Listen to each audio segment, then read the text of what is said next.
السلام علیکم ورحمۃ اللہ۔ حضرت علی سے کسی نے پوچھا کہ میں بہت کوشش کرتا ہوں کہ صبح نماز پڑھوں مگر اٹھا نہیں جاتا۔ حضرت علی نے فرمایا یہ نیند کی وجہ سے نہیں بلکہ تم جو سارا دن گناہ کرتے ہو وہ تمہاری گردن میں توق، ہاتھوں میں ہتھ کڑی اور پاؤں میں بیڑیاں باندھ کر تمہیں اٹھنے نہیں دیتا۔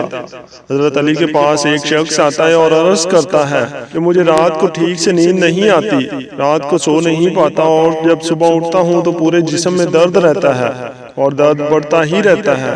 جب وہ اپنا درد حضرت علی کو بیان کر چکا تو آپ نے اس شخص سے فرمایا کہ اے شخص رات کو پانی پیتے ہو تو پانی پینا بند کر دو، کیونکہ ایسا کرنا صحت کے لیے انتہائی نامناسب ہے، اور رات کو پانی پینے سے جسم میں ایسا درد شروع ہو جاتا ہے، کہا یہی جاتا ہے کہ زیادہ پانی پینے سے زیادہ نیند آتی ہے۔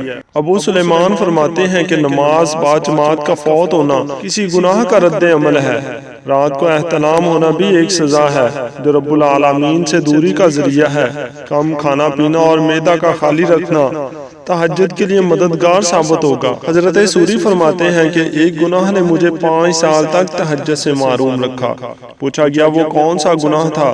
فرمایا میں نے ایک روتے ہوئے شخص کے متعلق یہ خیال کیا تھا کہ یہ ریاکار ہے۔ ایک شخص حسن بصری سے پوچھتا ہے اے ابو سعید، میں رات بھر آرام سے سویا رہتا ہوں جبکہ میرا دل شب بیداری کا مشتاق ہے، میں اس غرض سے وضو کا پانی بھی تیار رکھتا ہوں، مگر کیا وجہ ہے کہ میں شب بیداری سے عاجز آ چکا ہوں؟ فرمایا تیرے گناہوں نے تجھے عاجز بنا رکھا ہے۔ حضرت حسن فرماتے ہیں کہ انسان اپنے گناہ کی وجہ سے دن کے روزے اور رات کی عبادت سے محروم ہو جاتا ہے۔ اسی طرح بہت سے کھانے اور بہت سی نظریں اور تلاوت قرآن سے روک دیتی ہیں۔ یاد رکھو کہ انسان کوئی ایسی چیز کھا لیتا ہے یا ایسا گناہ کر بیٹھتا ہے کہ سال بھر تہجد سے محروم رہتا ہے۔ اگر انسان بنظر امید جائزہ لے تو اپنے گناہوں کی کمی پیشی کو پہچان لے گا، مگر یہ توفیق بھی گناہوں میں کمی سے ہی ممکن ہے، جیسا کہ عون بن عبداللہ فرماتے ہیں کہ بنی اسرائیل کی عبادت گزاروں کو بوقت افطاری ایک شخص یہ کہا کرتا تھا کہ زیادہ نہ کھاؤ ورنہ سوئے رہو گے اور رات کی نماز سے محروم ہو جاؤ گے۔ کہا جاتا ہے کہ زیادہ پانی پینے سے زیادہ نیند آتی ہے۔ کہتے ہیں کہ مذکورہ بات پر 70 صدیقوں کا اتفاق منقول ہے۔